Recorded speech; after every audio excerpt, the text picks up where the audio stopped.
In the 5th year of their marriage, Dylan had an affair. He secretly kept a mistress behind Elizabeth's back, but when Elizabeth found out, she didn't make a scene. Instead, the very next day, she made the mistress willingly leave with a wealthy merchant from City H. After that day, Dylan tacitly returned to the family. Still the gentle and considerate husband he had always been, Elizabeth thought it was just a minor episode. A year later, her maternal family's company declared bankruptcy. Her father jumped from a building under the weight of massive debt, her mother was humiliated to death by creditors, and her brother was hit by a car and left in a vegetative state. Unable to bear the shock, she fell seriously ill. At the moment before death, Dylan grimaced in fury. "When you handed Georgia over to that old man," leading to her being tortured to death in bed, her entire body left without a patch of unbroken skin, "you should have foreseen this day would come, Elizabeth. This is your retribution." So this was it. All of this was Dylan's revenge against her. Elizabeth lay on the bed, her face deathly pale, staring blankly at the man she had loved with her life, until she finally died with bitter resentment.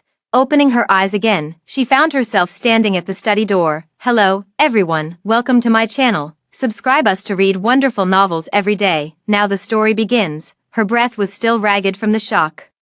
The astonishment and grief in her heart not yet fully subsided. When the sound of conversation inside reached her ears, Dylan was on the phone. "Thanks, bro. Just transfer that suburban villa of yours to Georgia's name for now. I owe you one. And remember, don't let your sister-in-law find out." This familiar conversation. Elizabeth suddenly jolted awake. Had she been reborn? That's right, in her previous life.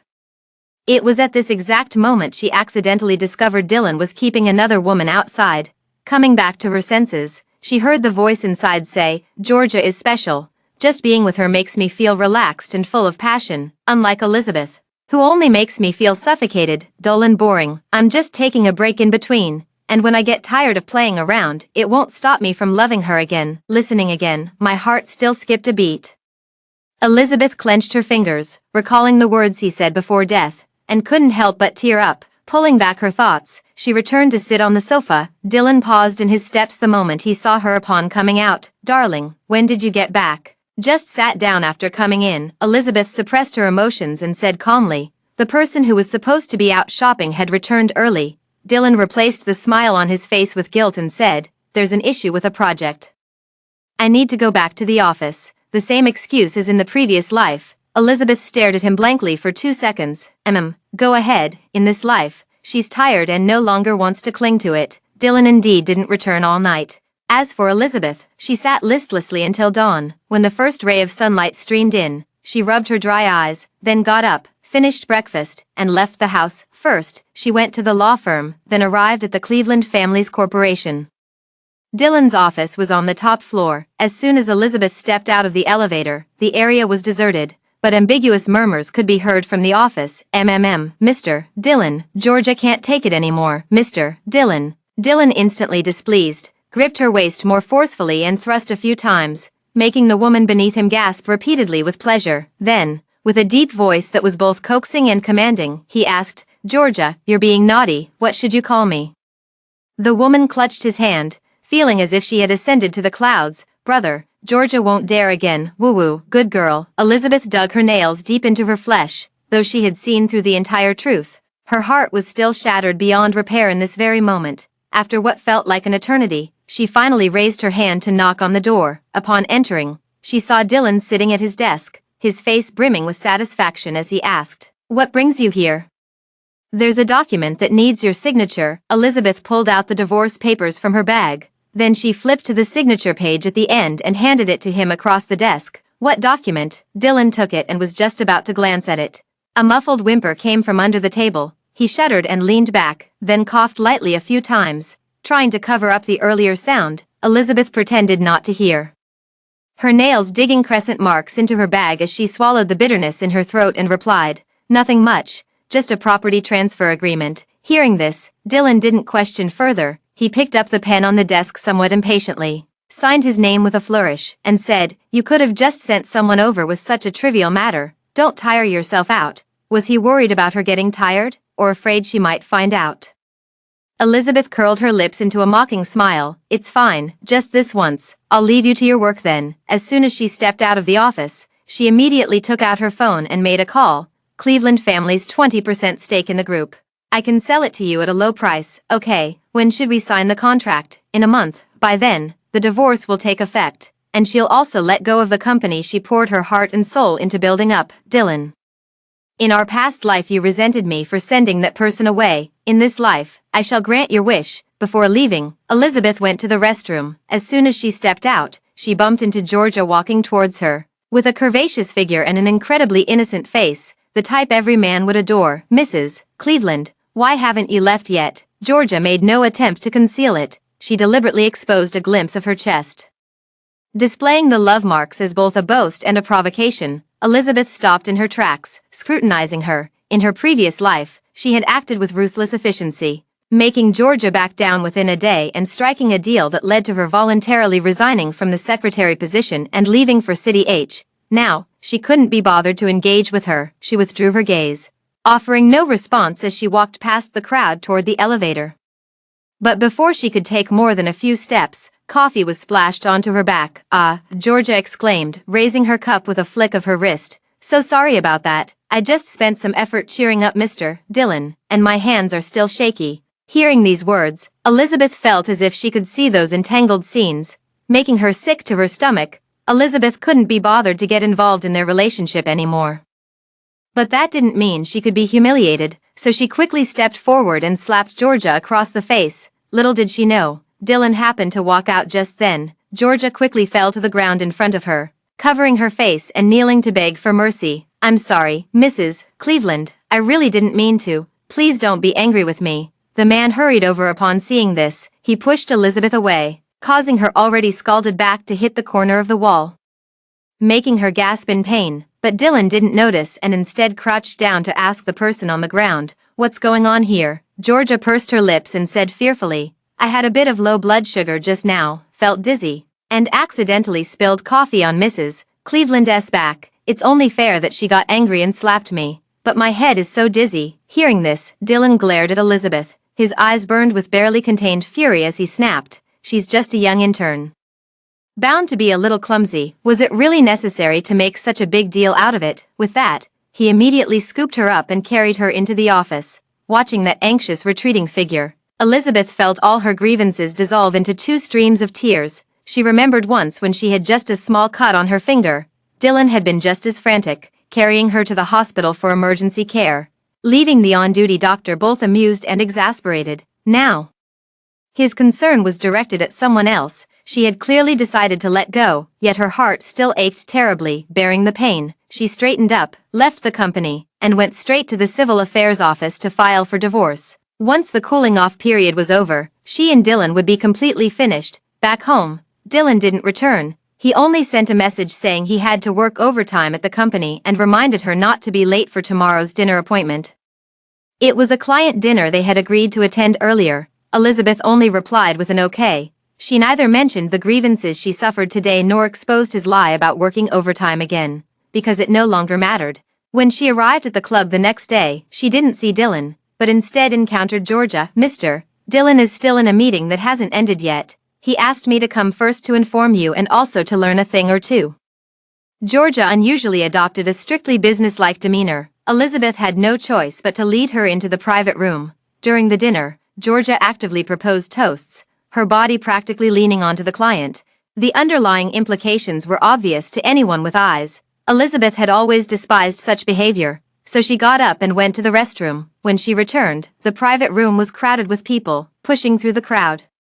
She entered only to find the scene in complete chaos. Dylan came over, but the client was lying in a pool of blood. "What's going on?" Elizabeth asked in confusion, but when they saw Georgia disheveled and trembling, curled up in Dylan's arms, they roughly understood. He was furious for the sake of his beloved, but who knew the next second she would also receive a slap. "Don't you know what's going on?" Dylan, his eyes bloodshot, glared at her like an enraged lion and roared, "Elizabeth, if you want to play the casting couch game, I won't stop you, but don't drag Georgia into it. She's pure-hearted, not as unscrupulous as you." Elizabeth stood frozen in place, her face burned with pain, but his words tore at her heart even more. She would stop at nothing. During the company's startup phase, frequent business trips were necessary. She once found herself in a similar dangerous situation but chose to offend the client rather than compromise, managing to escape.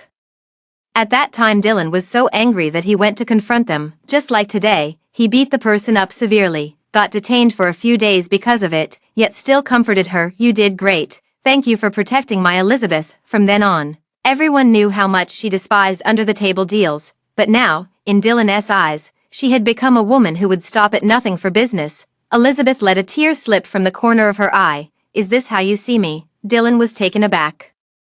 Visibly wavering, at that moment, Georgia grabbed his sleeve, her face flushed as she said, "Mr. Dylan, the madam asked me to toast, but I declined, saying I couldn't handle alcohol, yet Mr. Clay kept forcing drinks on me, and now I feel terrible." His expression turned sharp again as he finished speaking, his gaze at Elizabeth like venom. "Hearts change, and now I can't even see through you anymore." With that, he picked the person up and walked out. Elizabeth lowered her gaze, remaining silent for a long time before forcing a smile, one that looked more painful than tears. Yes, human hearts are fickle. He was no longer her Dylan anymore. On her way home, she was dragged into a dark alley. "What do you want?"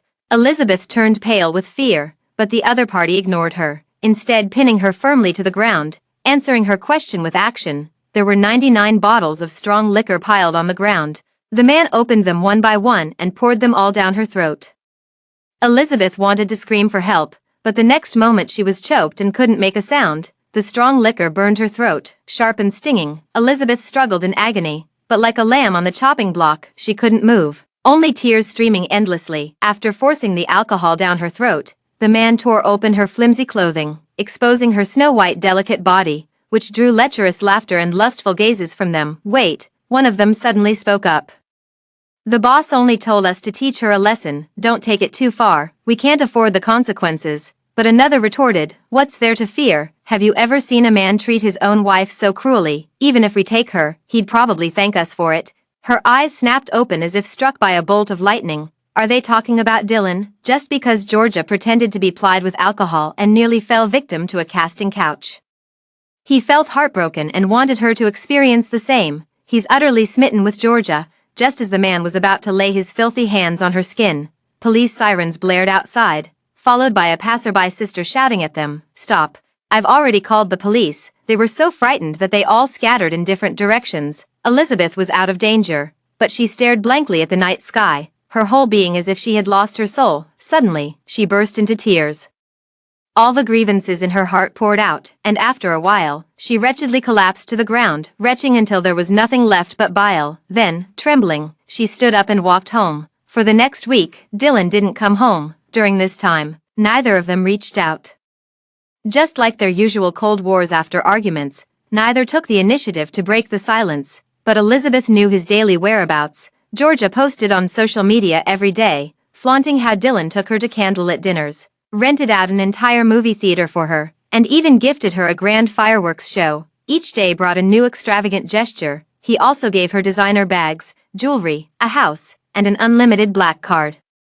The extravagance surpassed even that of his legitimate wife. Elizabeth wasn't idle either, staying at home busily clearing out belongings. Since she had decided to leave, everything related to her shouldn't remain. On the first day, Georgia posted 9 intimate photos of the two, while she burned all 999 commemorative photos with Dylan. The next day, Georgia posted a photo of the ceramic dolls they had made together, then smashed every antique porcelain Dylan had gifted her over the years into pieces. On the 7th day, Georgia shared a video of a man pouring his heart out in a confession, and she removed the ring from her ring finger. The pigeon egg diamond still sparkled brilliantly, but their love had long withered. Elizabeth took one last look before tossing it into the toilet without hesitation and flushing it away. That very midnight, Dylan returned. The other side of the bed sank down. Dylan wrapped his arm around her waist. "Honey, let's not give each other the cold shoulder anymore, okay? Tomorrow is the company's 10th anniversary annual meeting, and we'll attend together." It was also their 5th wedding anniversary. This day held extraordinary significance, as she had personally organized it in previous years, and this would be the last time. Elizabeth shifted slightly toward the edge of the bed and responded with a soft as his hand missed its target. Dylan froze in place, thinking Elizabeth was still harboring resentment. He was relieved he had prepared a grand gift in advance, surely enough to appease her. With this thought, he peacefully fell asleep. But the next day, an unexpected incident occurred at the annual meeting. The massive screen on the cruise ship first played the company's development history, followed by Dylan and Elizabeth's decade-long love story. The two have weathered storms together, supporting each other through thick and thin. It made everyone present extremely envious. Even Dylan's gaze softened. But just at this touching moment, the screen suddenly switched content, displaying dozens of intimate photos of Georgia and Dylan, as well as her personal private photos. Instantly, an uproar ensued as everyone assumed it was Elizabeth's doing. After all, only the rightful wife would orchestrate such an exposure of the other woman. Dylan's gaze turned sharp as he let out an angry shout. "Elizabeth, what do you mean by this?" Elizabeth was about to explain when Georgia rushed up to them, tearfully interrupting. "Mrs. Cleveland, Mr. Dylan and I have not crossed any boundaries. Why would you take these photos to frame me and ruin my reputation, Mr. Dylan? To prove my innocence, I'd better resign and leave. I don't want to affect your marital relationship." With these words, she ran out of the banquet in tears. Dylan failed to stop her in time, his eyes filled with anxiety as he tried to chase after her. But Elizabeth grabbed his hand. "It wasn't me." She certainly didn't want to take the blame for this, but Dylan didn't believe her. He pushed Young Kai's hand away, causing Elizabeth to stumble back several steps and crash into the champagne tower behind her. The whole structure toppled over, knocking her to the ground. Instantly, several cuts appeared on her body. "You've now resorted to stalking, secretly photographing, and spreading rumors. Is there anything you wouldn't dare to do? I originally wanted to cheer you up, but now it's clearly unnecessary." As he spoke, he pulled out an emerald necklace. It was the Douglas family's heirloom dowry passed down for generations, but a few years ago, she had pawned it to cover the company's cash flow. Later, she wanted to redeem it but couldn't find it. Unexpectedly, Dylan found it, but the next second, he threw it directly into the sea and then chased after someone without looking back. No, Elizabeth failed to intercept and, covered in wounds, leaped over the railing. She struggled in the sea for 3 hours. The moment her wounds touched the seawater, the pain intensified tenfold, yet Elizabeth persisted, gritting her teeth until exhaustion finally led her to find it. The person climbed onto the deck in a disheveled state, panting heavily, clutching the necklace tightly in hand. A flood of memories surged forth. Back when she pawned this necklace, Dylan had promised to ensure she'd never want for anything in this life and to love her alone. Now, it had all turned into a cruel joke. She couldn't help but throw her head back and laugh. Yet, as she laughed, she couldn't hold back the tears, her heart aching as if shattered into pieces. Upon returning home, Elizabeth developed a high fever, lying weakly in bed. She could barely muster the strength to get up and pour a glass of water. Just as Dylan returned, he dragged her up abruptly. Elizabeth thought he was taking her to the hospital and obediently got into the car. Halfway there, she sensed something was wrong. "Dylan, this isn't the way to the hospital. Where are we going?" "The hospital." Dylan scoffed sharply and snapped. "You haven't even cleaned up the mess you made. How dare you mention the hospital?"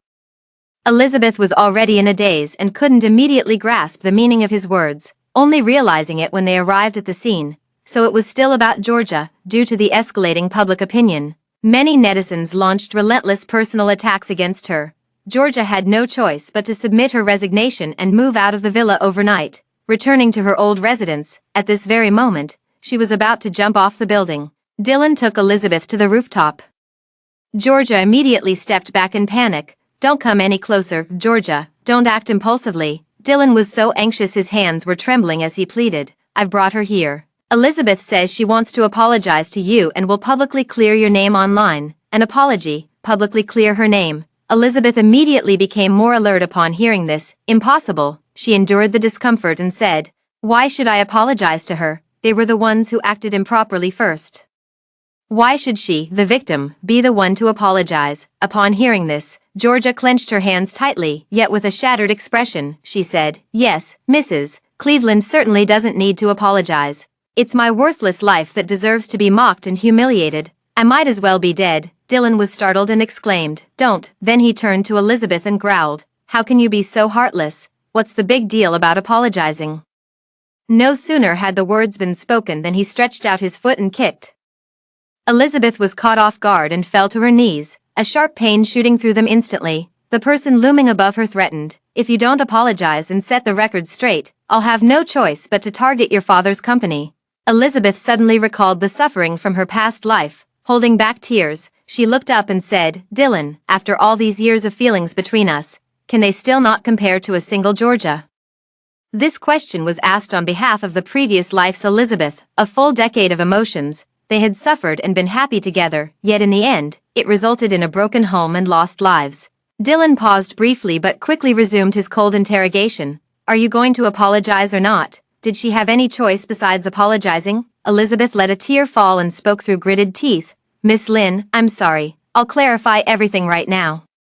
Then she took out her phone and posted a clarification announcement. Dylan watched her finish, then immediately walked over to Georgia, coaxing softly. Georgia, you heard her, right? Come down quickly, sweetheart. Then he reached out and helped her down. Elizabeth watched this scene, her heart aching intensely. Just as she steadied herself against the wall, Georgia stepped forward, took her hand, and said gratefully, Mrs. Cleveland, thank you. But behind Dylan's back, she smiled smugly and added in a low voice, as a fellow woman, don't you think you're pathetic? Elizabeth was furious and tried to shake off her hand. But Georgia held on even tighter, pulling her back several steps until they both stumbled toward the edge of the railing. A simultaneous scream. Dylan hurriedly tried to grab hold, but only managed to catch Georgia's hand, while Elizabeth fell down completely. At the moment of the fall, memories of the two flashed through her mind like a revolving lantern.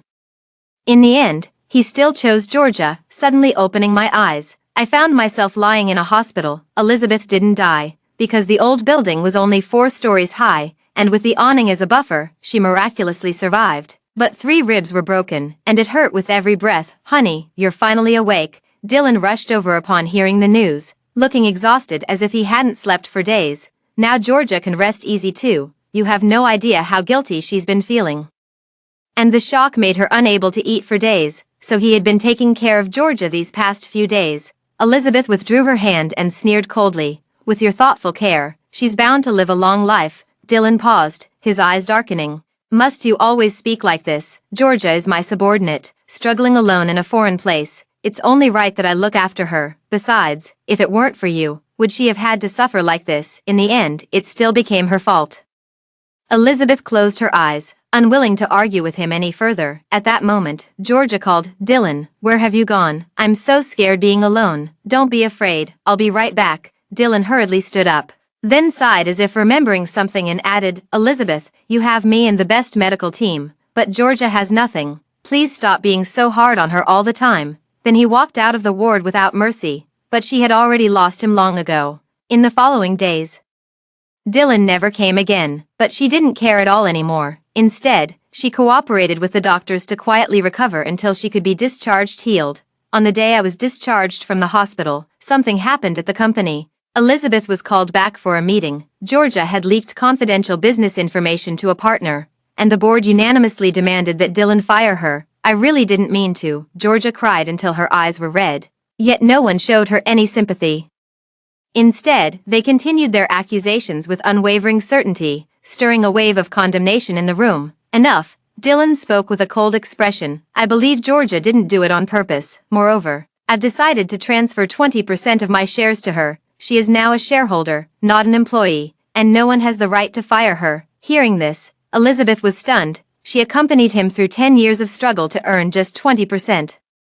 Yet Georgia effortlessly received his 20% gift in less than a month. Back then, he said controlling shares would belong only to the two of them. Now, to protect Georgia, he resolutely shares this right with a third party, just like their marriage. His love no longer belonged solely to her, but had shifted to Georgia, and it burned even more intensely than what he'd given her. Elizabeth lowered her eyes with a soft chuckle. Yet her nails dug deep into her palms as she swallowed every ounce of heartache. With his protection, the board had no grounds to protest. As the shareholders left one after another in resignation, she rose to depart, only for 2 police officers to enter the room. Hello, we've received a report alleging that your company's Georgia has stolen and sold trade secrets. Is this person currently on the premises? The air froze instantly. Georgia hid behind Dylan, hooking his finger to signal for help. Dylan remained silent for a long moment before suddenly speaking up. It wasn't her. All eyes turned to him. Then we heard him say, we've already investigated this matter internally. It wasn't Georgia who did it. The real mastermind is Elizabeth. As soon as the words fell, he pointed at Elizabeth. The world seemed to freeze in that instant. What did you say? Elizabeth looked utterly incredulous, her voice trembling. Say it again. Who was it? Dylan walked up to her and took her hand.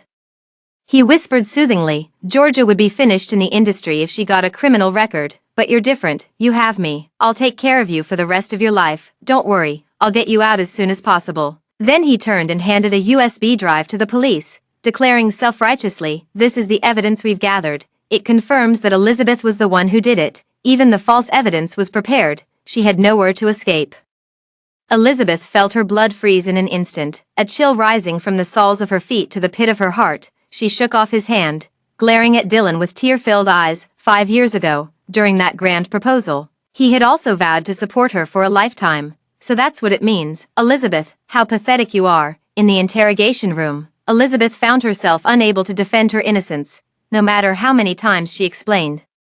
The interrogator paid no heed and confined her to the detention center to await judgment. As soon as she entered the dorm, everyone turned to look at her. A short-haired woman with a toothpick in her mouth called out to her, "Newbie, first bow to the boss." The boss she mentioned was sitting on the bed. The person had a buzz cut. With fierce and sharp eyes, staring straight at her, Elizabeth hadn't even opened her mouth when the short-haired woman abruptly kicked her knees, forcing her to the ground. Then she spat at her, moving so slow, "You wanna die." Meanwhile, the woman on the bed strode over, yanking her up by the hair with a hoarse voice. "So you're the one stealing men from my little sister. Not bad-looking, I'll give you that." Hearing this, Elizabeth understood instantly. "Enduring the pain," she replied. "Georgia told you that. Get this straight, she's the one who's the other woman." Slap. As soon as the words left her mouth, she was struck with a slap. "I know very well, just as my sister said, the one who isn't loved is the real third wheel. Otherwise, Mr. Dylan wouldn't have agreed to send you here to learn some manners." Boom. Elizabeth's mind went blank instantly. So, this was Dylan's intention all along. She thought her heart had already died.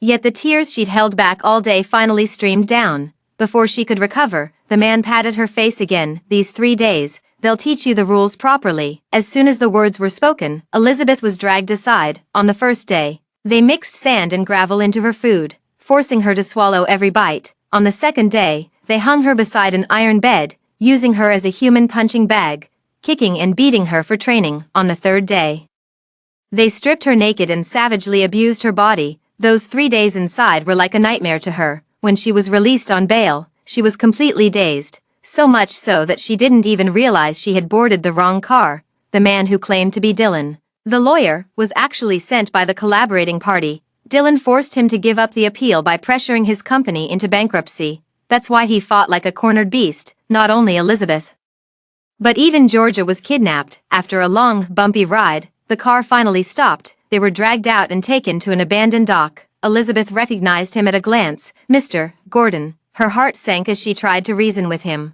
"Don't act rashly. We can discuss everything." Gordon let out a cold laugh, his eyes filled with hatred. "Discuss? If things were truly negotiable, Dylan wouldn't have been so ruthless as to go this far. You were the ones who leaked the secrets first.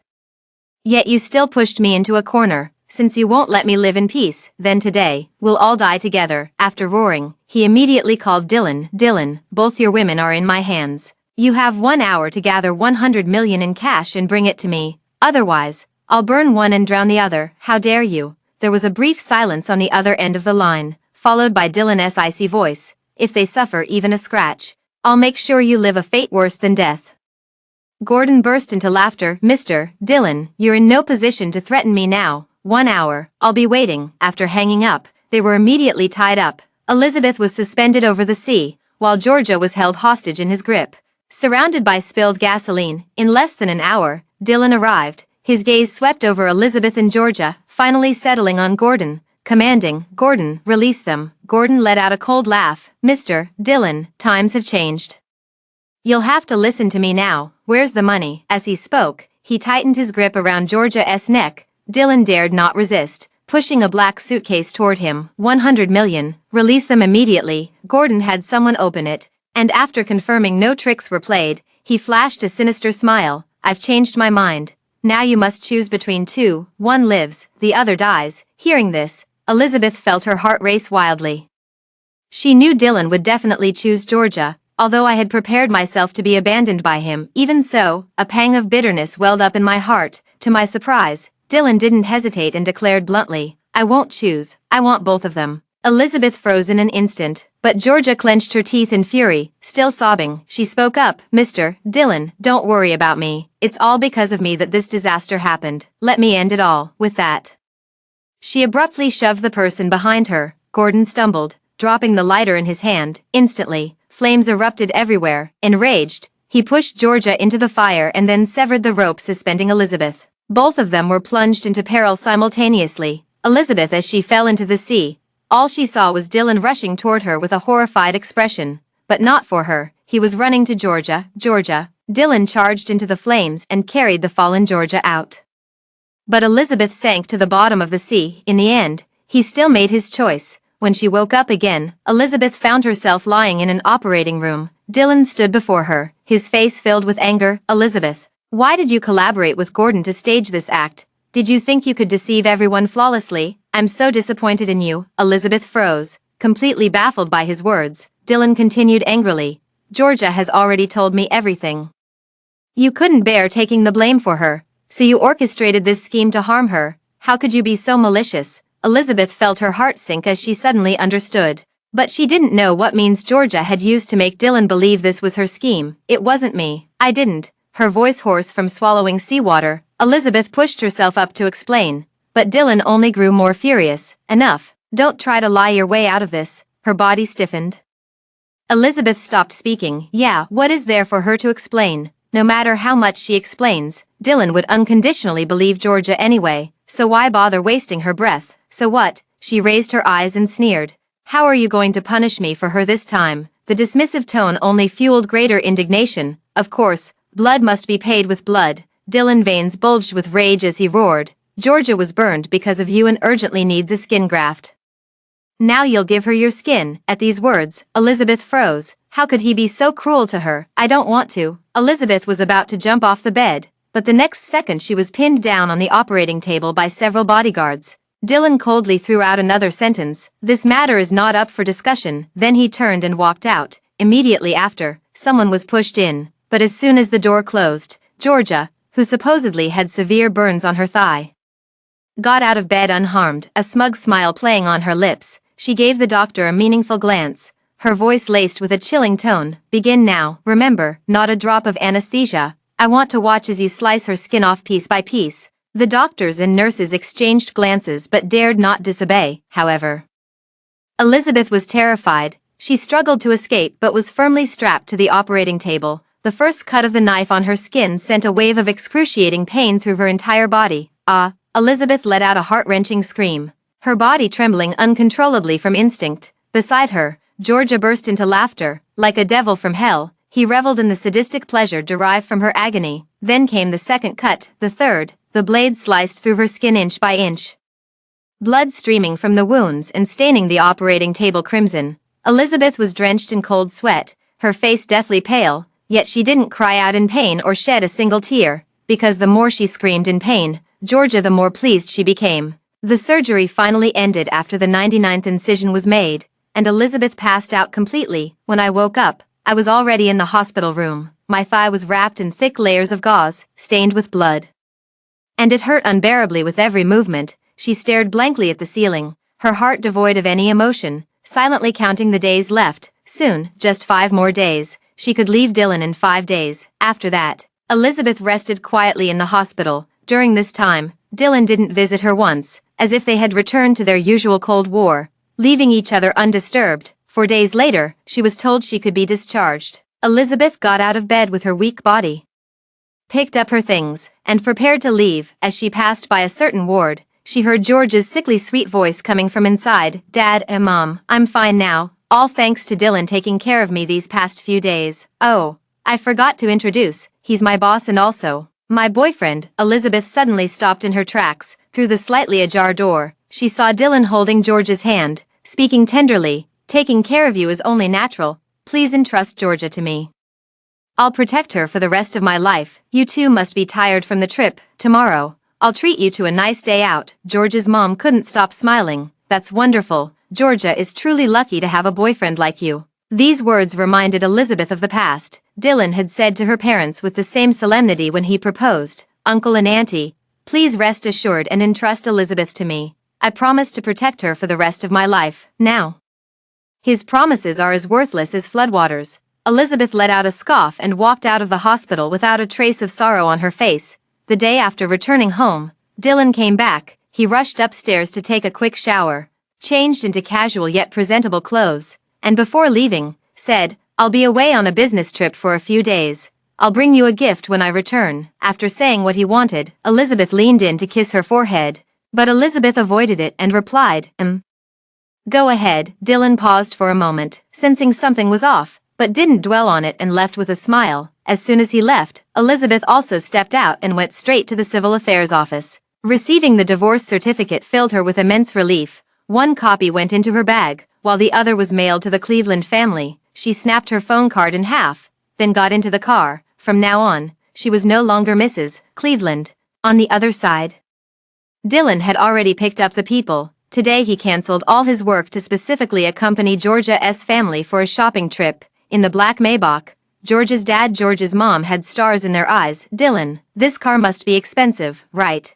It doesn't look cheap at all." Dylan is a big boss. The car he drives definitely can't be shabby. It was their first time riding in a luxury car. The leather seats were soft and breathable, unlike the taxis they'd taken before, which were hard and made them sweat. But Georgia found it embarrassing to hear. She turned her head and gave a displeased look. "Dad, Mom, don't ask such impolite questions." George's dad, George's mom instantly hung their heads. They knew their daughter had landed a wealthy man, so they couldn't afford to lose their composure too much. "It's fine." Dylan turned the steering wheel and said with a smile, "Uncle and Auntie were just curious. I understand." Behaving like a gentleman, considerate and understanding, Georgia held his hand, her eyes filled with admiration and possessiveness. She absolutely couldn't let such a man slip away, but the situation that followed was still uncontrollable. Dylan first took them to a Michelin-starred restaurant for a 5-figure lunch, then to various luxury stores to buy clothes, bags, and jewelry.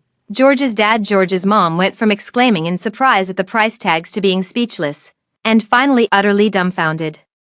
A single dish cost thousands, clothes tens of thousands, while bags and jewelry ran into hundreds of thousands. Any one item would give them bragging rights for ages back home. They wandered around, grabbing free petit fours here, pocketing complimentary gifts there. These places most despised such penny-pinching behavior, and their country bumpkin origins were obvious at a glance. Seeing Dylan frown slightly, an internal comparison arose. Elizabeth's parents had never acted like this. They were clearly more refined after all. Georgia could tell he was somewhat repelled and deliberately restrained her parents, eventually suggesting they have dinner at home to avoid further embarrassment.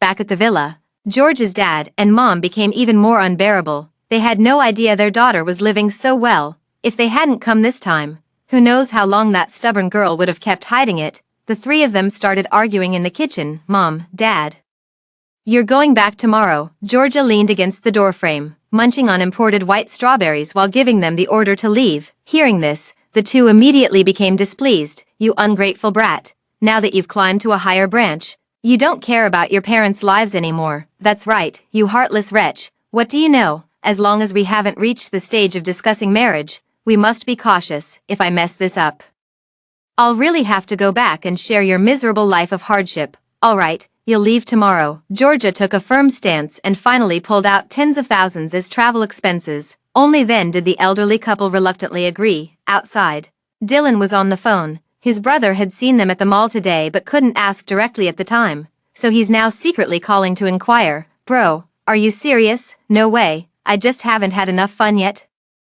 Making the girl happy first means she'll make me happy in bed later. It's called paying it forward. After all, there were still so many positions they hadn't tried. Remembering George's figure, Dylan's lower abdomen tightened instantly, and his mouth went dry with desire. The next day, George's parents left early in the morning. Dylan returned to the office and noticed a package on his desk as soon as he walked in. It looked like it contained some kind of document. Just as he was about to pick it up, Georgia blocked his way. Leaning against the desk, she lifted her skirt and slowly slid her foot up his thigh, raising an eyebrow as she said, "Didn't sleep well last night, big brother. Need Georgia to help you perk up." Last night Dylan really didn't sleep well. Georgia, constrained by her parents' presence at home, deliberately played hard to get all evening, leaving him burning with unfulfilled desire all night, taking several cold showers to suppress it. Now that fire has been reignited, he grabbed Georgia's ankle, his eyes overflowing with lust. "You little temptress, confess, Were you doing it on purpose last night, MMM? Before she could finish speaking, the woman leaned in and kissed him, yet Dylan was utterly captivated by her charm. Her innocent appearance brimming with allure, though he knew it was a game of playing hard to get, he willingly fell into her trap every single time. He could explore countless flavors in her. First came shyness, like a bud waiting to bloom. Then a gradual unfurling that drew him deeper, until finally she burned with passion, as if ready to consume him entirely. These experiences, Elizabeth could not give him. That's why he became almost madly obsessed, sparing no cost to get close to her. Indulging her, and making her his own, Dylan turned the tables and gripped the woman's neck. While deepening the kiss with wild intensity, he slid his hand under her collar, slowly caressing and teasing. Georgia instantly melted into a puddle. The two moved from the desk to the sofa, and finally pressed against the floor-to-ceiling window. As the bright sun rose, the office was filled with an intoxicating atmosphere and sounds. Afterward, Georgia leaned against his shoulder. Her voice hoarse yet sweet, she asked, "Brother, when can you give Georgia the stock transfer agreement you promised to sign?" Hearing this, Dylan paused abruptly. In the heat of the moment, to protect someone, he blurted out this promise, but soon regretted it. 20% of the shares, worth billions. This is not as simple as buying a bag. Beyond the money, it involves power and impacts the company's decisions and future. Elizabeth followed him for 10 years, contributing so much to the company. And only got 20%. Georgia, what right does she have? No matter how much he loves, he still has to weigh the pros and cons. He looked straight ahead, as if weighing the pros and cons, then replied, "I've been busy taking care of you and your parents these days and almost forgot about this. I'll follow up with the legal team again tomorrow." How many excuses has he come up with now? Georgia paused, feeling somewhat displeased but not daring to show it. He was the one who agreed to it in the first place. Could it be that he's trying to go back on his word now? It would have been fine if it hadn't been brought up, but now that it has, she can't just ignore it. She's determined to secure both the 20% stake in Mrs. Cleveland's position. Over the past month, Dylan's favoritism has given her the illusion that she could rise to the top at any moment. But she can't rush things, she needs to take it slow. For the next week, the two were inseparable. Georgia kept coming up with new ideas every day, endless cosplay and props at home, and trying out every possible spot at the office, all for thrilling experiences. But gradually, Dylan started to feel bored. One night, in the middle of it all, he realized the body beneath him no longer excited him as it once did. Everything had been explored, and the old craving was gone. After hastily finishing, he stepped out onto the balcony for some fresh air. He lit a cigarette, opened the chat interface with Elizabeth, and noticed the latest conversation was still from that dinner gathering. Somehow, his heart suddenly felt a bit unsettled. Thinking this, he sent a message, "Honey, I'm about to head back. Is there anything you'd like as a gift?" After a long while, there was still no reply from the other side. Dylan couldn't help but frown, recalling the unpleasantness from the other day. Could it be that the person was still sulking?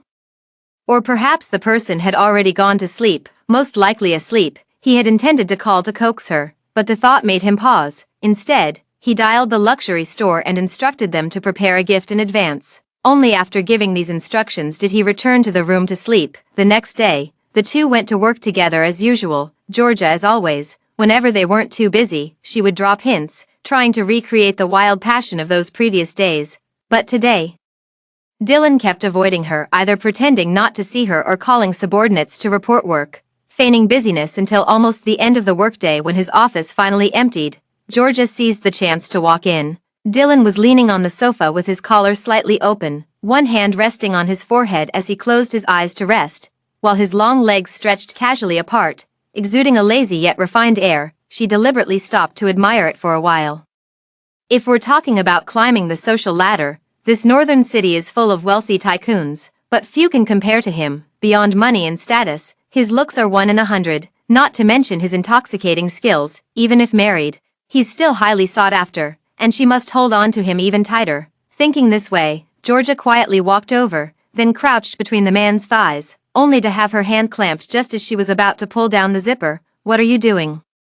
Dylan narrowed his eyes, his expression slightly angry. Georgia couldn't help but freeze for a moment, then put on a flattering smile. "Brother, don't you want Georgia today?" Having said that, the person lowered their head, intending to take it in their mouth. But Dylan avoided it. He stared at Georgia's face, thinking she was no different from those women at the nightclubs, too wanton, only making one feel disgusted. He stood up and straightened his collar.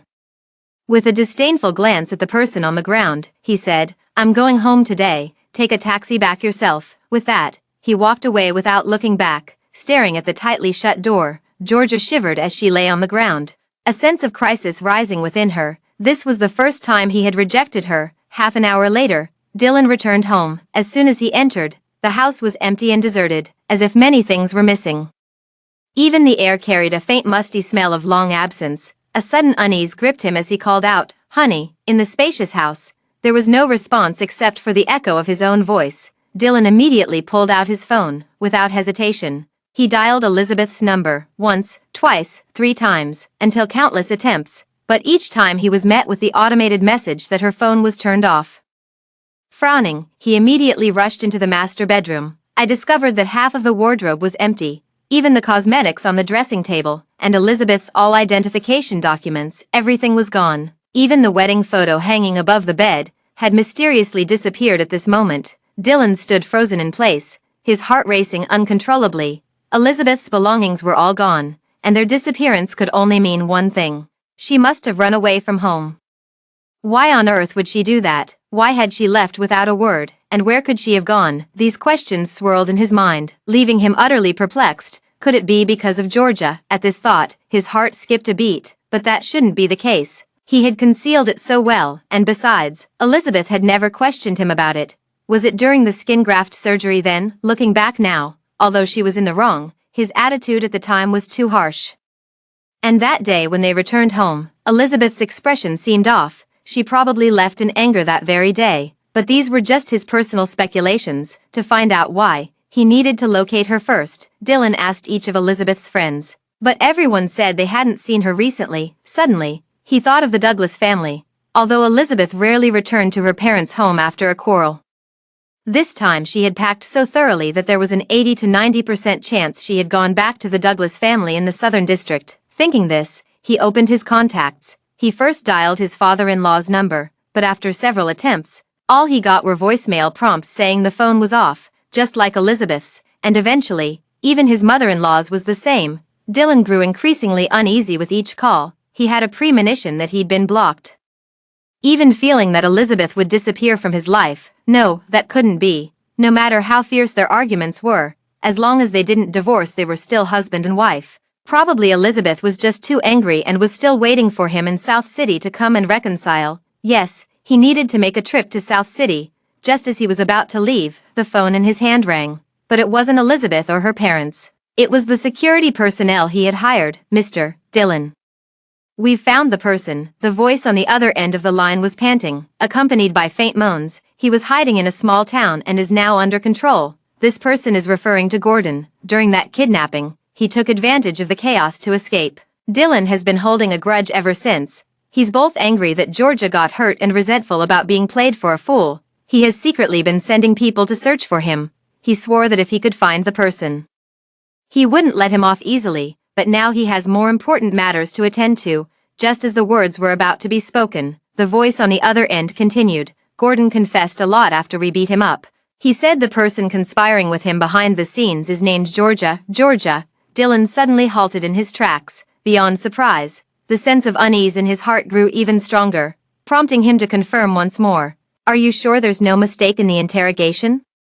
It's not Elizabeth but Georgia." "It's Georgia." There was a pause on the other end, then a firm response. "Our interrogation methods cannot be wrong. As for the Elizabeth you mentioned, according to Gordon's confession, she should be the victim. It turned out to be Georgia." Dylan never expected that the one who cried thief would end up being the main culprit, and Elizabeth, he actually believed Georgia's words. Truly thought she colluded with Gordon to stage this act as revenge for that fall incident. Perhaps Elizabeth's departure is also related to her. At this thought, Dylan felt a surge of anger. With a sharp glare, he spoke into the phone. "Help me dig deeper. Georgia, what else has she been up to in the past month? Hurry, I want the results by tonight. I'll triple your fee." Hanging up, his hands trembled with lingering fury. In this moment, clarity struck him, looking back over the past month. Every conflict between him and Elizabeth seemed to trace back to Georgia. Could it be that Elizabeth really knows everything? As time passed by, Dylan sat alone on the sofa, waiting from dusk till night. Before any message arrived, Georgia showed up instead. The moment she entered, her face couldn't hide the excitement. she glanced around the room and, indeed, didn't see Elizabeth anywhere. Feigning unease, she said, "Brother, before leaving work, I tidied up your office and found this." With that, she handed over a red booklet. On it were printed the words "divorce certificate," the glaring characters painfully sharp to the eyes. Divorce certificate. Dylan looked at it with trembling fear. After a long while, he finally reached out with trembling hands to take it and open it. His heart sank abruptly when he saw the contents. Dylan Elizabeth. What was written there were indeed the names of the two of them. So Elizabeth hadn't run away from home. She had already divorced him. But why was he unaware of it? Dylan felt both puzzled and fearful inside. Suddenly, he raised his eyes to scrutinize Georgia. His deep eyes burned with anger as he grabbed her wrist and demanded, "Why do you have this marriage certificate? Did you have something to do with this?" Dylan already had his suspicions about her, and now she's showing up with a marriage certificate. He was curious to know what she was up to. His anger intensified the force of his grip. Georgia frowned and said coquettishly, "I saw it in your office, and it was actually mailed to you a week ago. I thought it was from a client, but when I opened it, I found out it was a divorce certificate." "Brother, you're hurting me." She tried to free her hand, but Dylan still held on tightly, though his thoughts had already drifted far away. A week ago, was that the day he left? At that time, Elizabeth had said she would wait for his return. Yet turned around and went to get a marriage certificate. She had planned to get a divorce early on. Dylan let go and took another look at the divorce date on the divorce certificate. That's right, it was that day. She wasn't angry because of the kidnapping incident. She had already been considering it a month earlier. But he needs to sign for the divorce to go through. Suddenly, he remembered that day. Elizabeth suddenly came to the company to find him and had him sign a property transfer agreement. So that wasn't a property transfer agreement, it's a divorce agreement. Did she already know everything at that time? At this thought, Dylan's heart suddenly ached, and his entire body's blood seemed to freeze instantly. Georgia, on the other hand, was overjoyed. She had always believed Dylan no longer had romantic feelings for Elizabeth, and the only reason he hadn't divorced her yet was out of respect for their years of marital bond.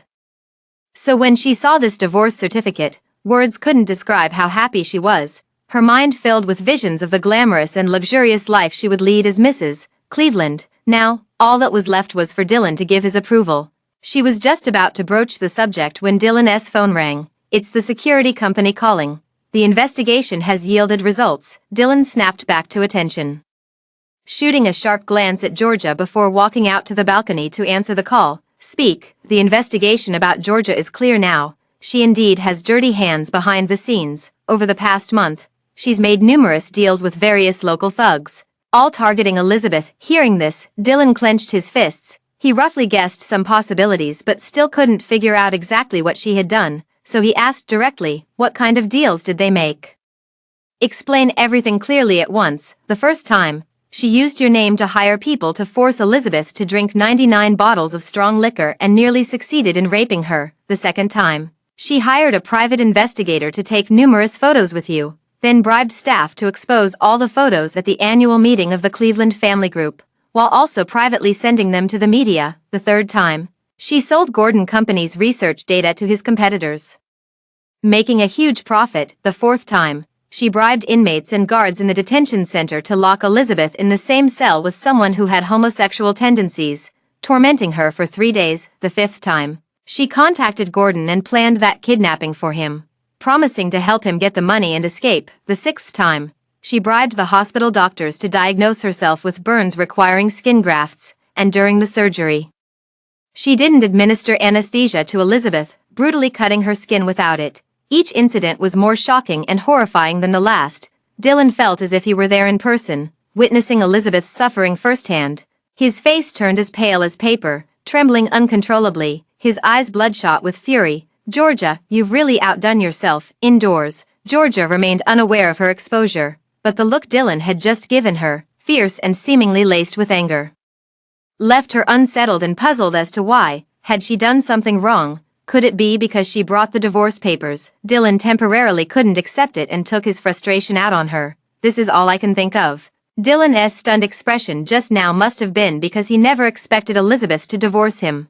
Just as unbelievable as when she saw the divorce papers. "I thought it would take more time to make them divorce. But unexpectedly Elizabeth gave up first. I suppose her schemes finally took effect." Indeed, what woman could endure such things? It's bad enough that the husband cheated, but to repeatedly hurt me in order to protect another woman, even the deepest love will eventually turn to utter disappointment. Elizabeth was exactly like that. At this thought, Georgia curled her lips into a smile, overjoyed at having won. As long as she kept everything hidden, she would soon take Mrs. Cleveland's place. At that moment, Dylan walked in.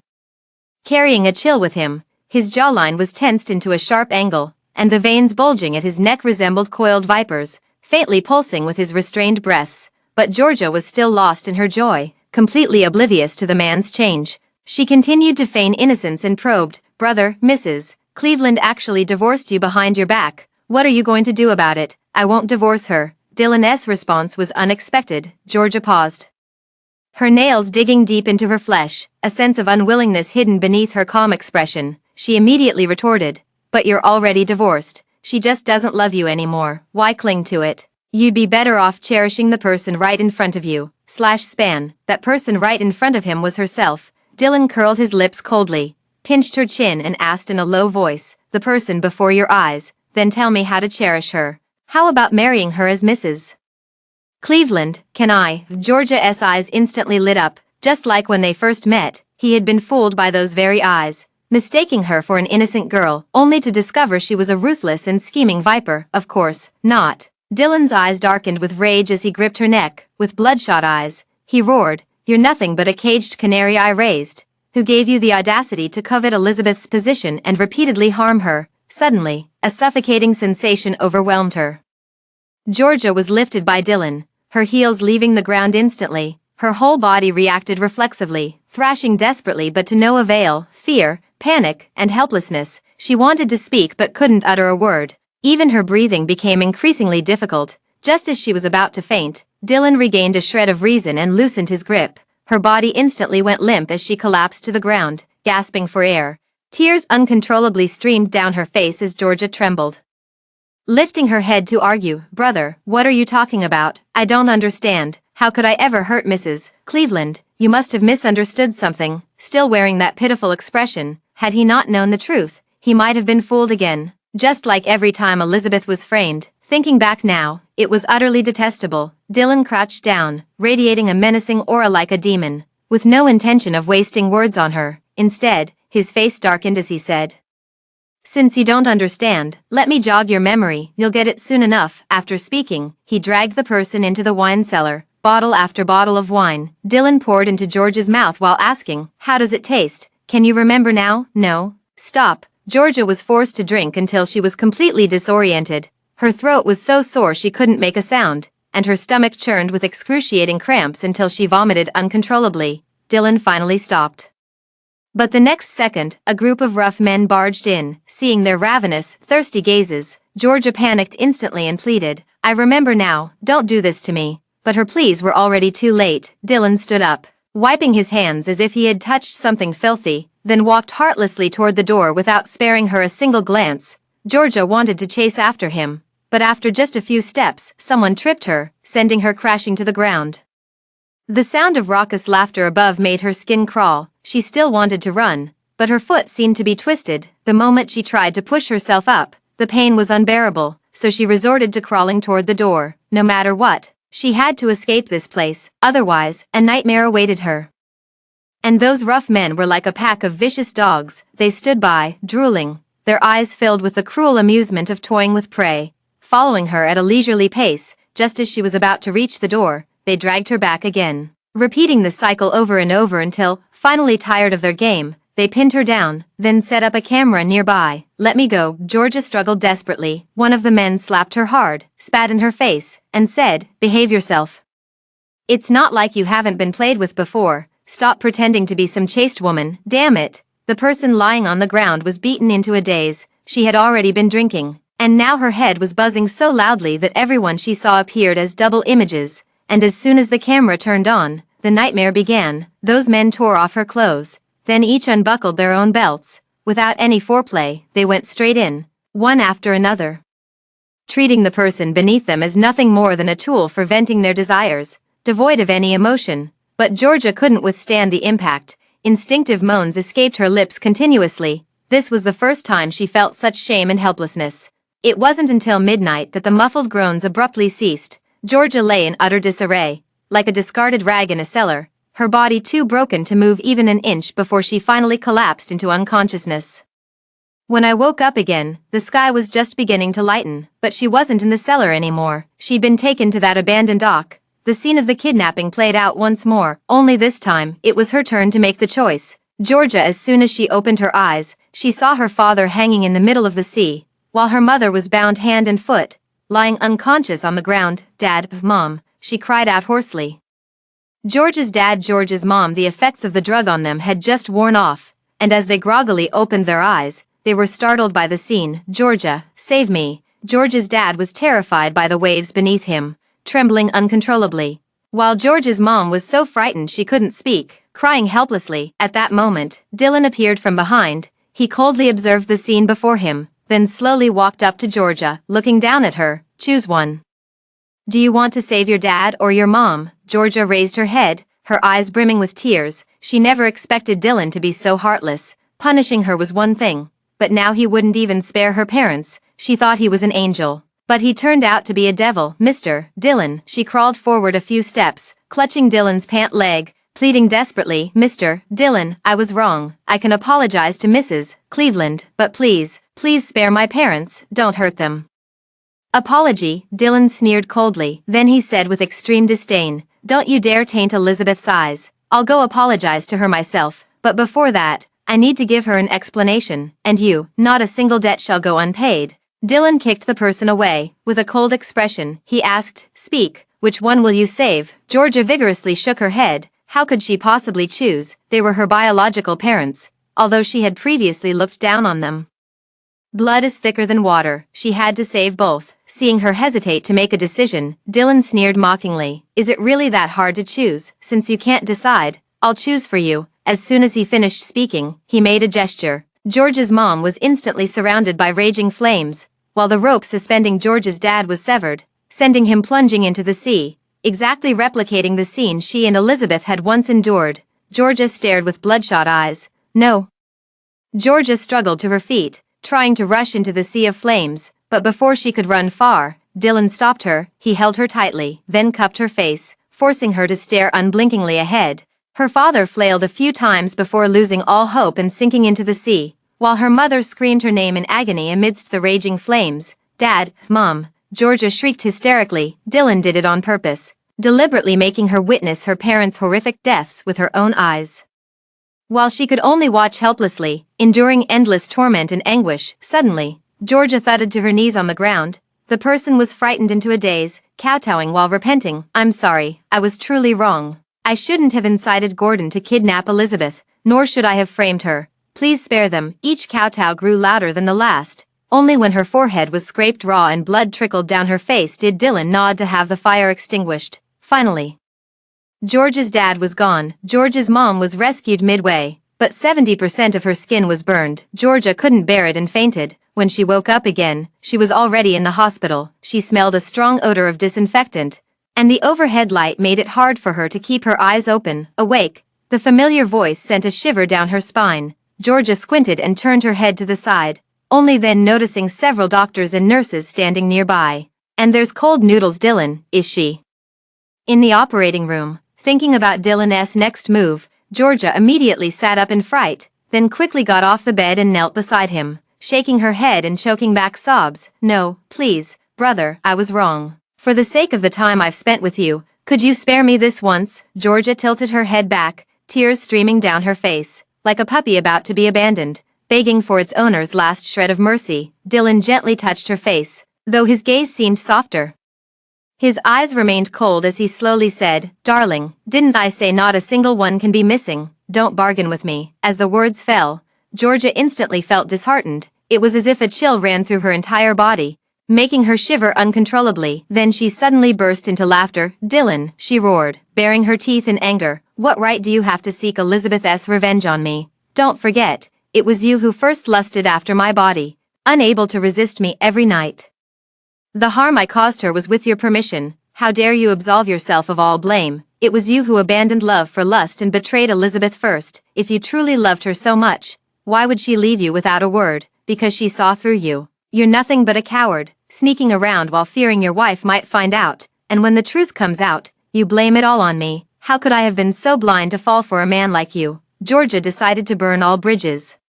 She knew very well in her heart that Dylan wouldn't let her off this time. Since that was the case, she might as well speak her mind. Mutual disgust was better than her suffering alone, and Dylan was indeed struck.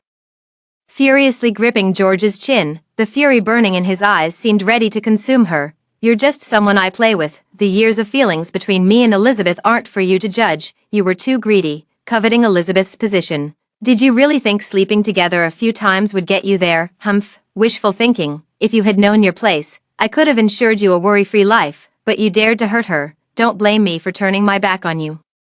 With that, he flung her away violently. Georgia fell to the ground, still reeling from Dylan's words when she was forced onto the operating table, her earlier arrogance instantly deflated. No, let me go, Georgia struggled desperately, because she had witnessed with her own eyes Elizabeth being skinned alive without anesthesia, the kind of agony worse than death. The triumph she felt then was now matched only by utter despair. Before long, she was strapped to the operating table. Dylan sat coldly in the observation room, as if watching a routine surgery, his eyes devoid of any emotion. Once all preparations were complete, he picked up the microphone beside him and calmly instructed, "No anesthesia. Whatever the extent of Mrs. Lynn's burns, graft that much skin, let this mother-daughter bond be fulfilled, just make sure she stays alive." George's mom had burns covering 70% of her body, performing the entire procedure without anesthesia, brutally removing 70% of the skin. How is this any different from death by 1,000 cuts? The lead surgeon gasped in shock, yet he dared not disobey, as Dylan held compromising evidence against him. His future prospects also depended on Dylan's support, leaving him no choice but to prioritize his own interests. After some deliberation, he made the first cut. Georgia, her features instantly contorted in pain. The physical pain was 100 times worse than she had anticipated. Elizabeth, how had she endured it? Then came the second cut, the third cut, until both her thighs were a bloody mess, with no way to tell how many cuts had been made. At first, Georgia pleaded for mercy, then descended into hysterical curses, and finally screamed until her voice was hoarse and her body exhausted. Only then did true regret begin to take hold in her heart. But this realization came far too late. She grew up in poverty, and through great effort managed to leave the countryside to attend university in the city, only to be dazzled by its glamour and wealth. Thinking she could trade shortcuts for a lifetime of riches, she never realized she was being played until nothing remained. Dylan watched with reddened eyes from the observation room. But it wasn't out of sympathy for Georgia, rather, her suffering reminded him of Elizabeth, how much pain she must have been in at that time. Yet this pain was something he had personally brought about, when he first learned the truth. Just hearing the description was hard for him to accept. Now, witnessing it firsthand, his heart felt as if it were being tightly gripped, suffocating and aching. He didn't dare to think any further, suddenly standing up. I no longer had the courage to continue watching and turned to leave the observation room. After the surgery, Georgia was practically disabled. The person lay on the hospital bed, their entire body wrapped in bandages, barely breathing. As a silent tear rolled down their pale face, but this was not yet her end. To help Elizabeth clear her name, Dylan handed over evidence of her leaking company secrets to the police.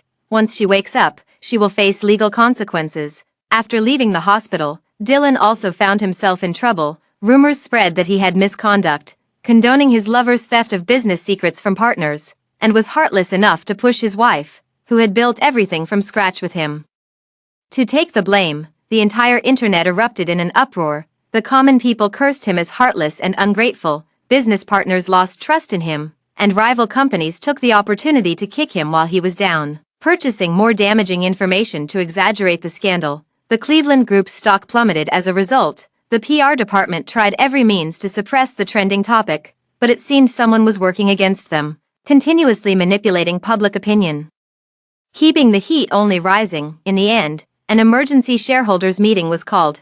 Dylan was on his way to the airport when a phone call summoned him back to the company. At the board meeting, shareholders voiced their condemnations one after another.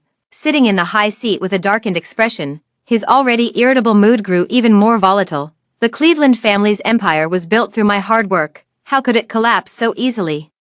You all stayed silent while enjoying the benefits, and now you're unsettled by the slightest stir. He didn't take this matter seriously at all. Since the company was founded, there's no storm or hardship he hasn't weathered. and each time he's only emerged stronger. Right now, his mind is completely occupied by Elizabeth. If not for these people standing in his way, she might already be in South City by now. At this thought, Dylan stood up, speaking in a leader's tone. He said, "I will give everyone an explanation regarding this incident, but I have urgent matters to attend to now. You're welcome to stay and continue the discussion if you wish." Such arrogance left the shareholders deeply dissatisfied. Yet no one dared to voice their anger, for Dylan was the largest shareholder, leaving them with no choice but to obey. At that moment, a voice came from outside the door. "Hold on, the shareholders' meeting cannot conclude yet." The low murmurs of conversation abruptly ceased. In the conference room, all eyes turned toward the door in unison. With a steady push of the door, a man in a tailored suit walked in, leading a team of professional lawyers behind him, their steps precise and chilling. Why is it him? This person Dylan knew. He is the Secretary General of the Lennon family group and the assistant to the Lennon family heir Julian. Gary. Gary walked up to him and stopped. With a serious expression, he said, "Sorry, Mr. Dylan, the shareholders' meeting hasn't concluded yet. You can't leave now. I need to announce a decision on behalf of our Mr. Julian." Dylan was somewhat confused by what he heard. Curling his lips into a smile, he said, "Secretary Gary, you must be mistaken. This is the shareholders' meeting of our Cleveland family group. Are you in the wrong place? The Lennon family may hold great power, but this is not Julian's territory to act recklessly." Gary smiled and said, "It won't be for long." "What?" Dylan was stunned, sensing something amiss. Then he heard Gary continue, "Mr. Julian is now the largest shareholder of the Cleveland family's conglomerate. From today onward, this company no longer bears the surname, and you are hereby removed from your position as CEO. Someone will be appointed to take your place." With that, he handed over two documents. One was a share transfer agreement, proving Julian's current shareholding origins. The other document was a notice of termination of employment. The lawyers then sprang into action, distributing these two documents to the shareholders present. The scene instantly erupted like a pot of boiling grasshoppers, with waves of discussion rising and falling. Dylan stood frozen in place, his eyes filled with disbelief. He snatched Gary's document and carefully examined its contents. Julian actually holds 50% of the shares. It turns out he had been planning this all along, secretly acquiring 20% of the shares, and then took advantage of the recent public opinion turmoil to gather another 10% from the market at low prices. As for the remaining crucial 20%, it was actually Elizabeth who transferred it. Yet he only holds 40% of the shares, just as Gary said. From today onward, the Cleveland family's corporation will no longer bear the Cleveland surname. The paper in his hand suddenly fell to the ground. Dylan staggered back a step, nearly losing his balance. Elizabeth, why? He never would have thought that Elizabeth would actually sell the shares. This was their shared effort, their collective heart and soul, but it also precisely proved she truly wanted nothing to do with it anymore. Neither him nor her should have the company that they've worked tirelessly for countless days and nights to build. No, he couldn't accept this outcome. He grabbed Gary by the collar and demanded, was it Julian who pulled strings behind the scenes to swindle those 20% shares from Elizabeth? She was deceived, wasn't she? Dylan's eyes were filled with longing, yearning for an answer from him, one that would allow him to continue deceiving himself. But Gary had no obligation to comfort him. Without concealment or exaggeration, he reported truthfully with a serious expression, it was Miss Elizabeth who approached Mr. Julian and transferred it at 30% below the market price. 30% below the market price. This can't be. Dylan powerlessly loosened his grip. Compared to losing the company, he now feared losing Elizabeth completely even more. Back when the company faced a crisis, someone offered to buy it at a high price. He wavered. But Elizabeth refused and even had a big argument with him over it. She said the company was their second home. As long as the company exists, home remains, and no one is allowed to talk about giving up. Yet now she has sold it off at a low price. First the divorce, then selling her shares. Could it be Elizabeth really wants no further ties with him? No, it can't be like this. Dylan didn't want to admit this fact, even believing that Elizabeth must have had her reasons. Perhaps she encountered trouble after returning to South City and urgently needed money. He had to go to South City himself to ask. South City, located in the CBD, is home to the Lennon family's corporation. In the spacious office, sunlight streamed in through the floor-to-ceiling windows as Julian picked up the pen beside him and swiftly signed his name, writing with swift strokes, yet never losing steadiness, just like the man himself, outwardly decisive and quick. Yet every step taken with solid footing. Elizabeth paused. Won't you take another look? Hearing this, Julian looked up, leaning back in the chair. He fixed his gaze on her with deep, penetrating eyes. Then, with a smile playing at the corners of his lips, he said, the content isn't what matters. It's you I'm investing in. As long as the right person is chosen, the content naturally won't fall short. Indeed, investing is ultimately about betting on people. And Julian's words carried immense weight. He's renowned in the investment banking world for his sharp eye. Being singled out and praised by him means that even if future collaborations don't materialize, other firms will be vying to invest. At this, Elizabeth felt both flattered and surprised. With a professional smile, she replied modestly, "Thank you for your kind words, Mr. Julian. I won't let you down and will strive to deliver the maximum return on your investment, all right?" "I'll be watching with interest." Julian stood up and extended his hand. "I hope you can use the same drive that once defeated me to carve out your own path in South City. Pleasure working with you, Elizabeth." Elizabeth paused upon hearing this. Memories instantly flashed back to 3 years ago. 3 years ago, the Cleveland family group wanted to go public but still needed a major project to boost their efforts. It was at that time she and Julian simultaneously set their sights on the same project. At the time, she wasn't confident. After all, the Lennon family group could crush her as easily as stepping on an ant. Yet she didn't back down. Instead, she poured all her energy into the bidding meeting, giving it her all, and ultimately won with an innovative proposal, earning Julian's admiration. Now, gaining his recognition could not only help the Douglas family's company break through its bottleneck but also allow her to start anew in South City. Elizabeth felt genuine gratitude from the bottom of her heart. Snapping back to reality, she flashed a bright smile, reaching out for a handshake. "Pleasure working with you." As the sun gradually set, Elizabeth left the Lennon family group. Upon entering the house, the aroma of food greeted her. Elizabeth's dad was bringing out several dishes from the kitchen. Elizabeth's mom was curled up on the sofa watching TV. A heartwarming scene. "It smells so good." Elizabeth changed her shoes and walked into the living room. "I could smell the delicious aroma even before entering. I'm definitely having 2 bowls of rice tonight." Elizabeth's dad and mom both broke into smiles upon hearing this. "Elizabeth is back. Go wash your hands and eat, you little foodie. There's definitely enough rice for you. Your dad even made your favorite sweet and sour fish." 3 people sat around the table, chatting and laughing. Tonight's Elizabeth became much more lively, just like before, clinging to them playfully and joking around. Seeing their daughter regain her spirit, no longer looking as dispirited as when she first returned, Elizabeth's dad and Elizabeth's mom exchanged a glance and secretly sighed in relief. At that time, they had been truly frightened. At that time, the person came back with a pale face, said nothing, and slept in a daze for 3 days and nights. During this time, Elizabeth's mom secretly checked her body and found it covered in injuries, heartbroken to the point of staying awake all night. But they still pretended to know nothing. Silently, they made soup to nourish her body and stayed at home without going anywhere, fearing she might have thoughts of suicide. Later, Elizabeth regained some spirit and took the initiative to confess to them that she had gotten a divorce. She also instructed them not to contact Dylan anymore, saying nothing more beyond that. But they knew she must have been wronged, and at that moment they wished they could immediately fly to North City to demand an explanation. However, since their daughter had made it clear, they didn't want to drag things out further, so they simply blocked Dylan's phone number. Now, the storm has finally passed. As long as the family is healthy and happy, and they can share meals and laughter like this every day, they are content. "Dad, I've secured investment from Lennon's family." "Really?"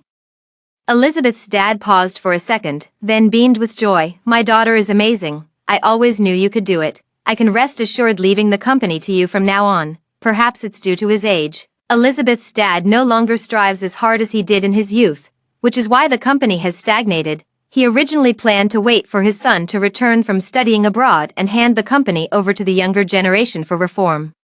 Little did he expect his daughter's return would make his retirement dream come true ahead of schedule. His little scheme was seen through at a glance. "You're not allowed to bail out." Elizabeth's mom glared at him and commanded, "You go to the company immediately. Wait until our son comes back before you retire. Or what if our daughter gets exhausted?" "Ha ha ha, as you wish, my dear wife. See, I still can't escape your mom's sharp eyes." The elderly couple bantered playfully with each other. Seeing their parents still deeply in love brought Elizabeth immense comfort. Suddenly, the doorbell rang. The cheerful chatter stopped abruptly. Just as the elderly couple wondered who it could be, Elizabeth stood up knowingly. I ordered a cake when I came back, it must have arrived." With that, he walked out, but upon opening the door, he froze in shock. Why is it him? The person who arrived was none other than Dylan. His suit was disheveled, his eyes bloodshot, looking as if he hadn't rested properly in a long time. Seeing him, Elizabeth immediately darkened her expression and, without a moment's hesitation, tried to shut the door, only for Dylan to block it with his hand the next second. Tisk. A red mark instantly appeared on his forearm. He sucked in a sharp breath, gritting his teeth to endure the pain, but Elizabeth showed no trace of pity. "Let go, honey." Dylan's voice was hoarse, as if suppressing countless emotions, trying to play dumb.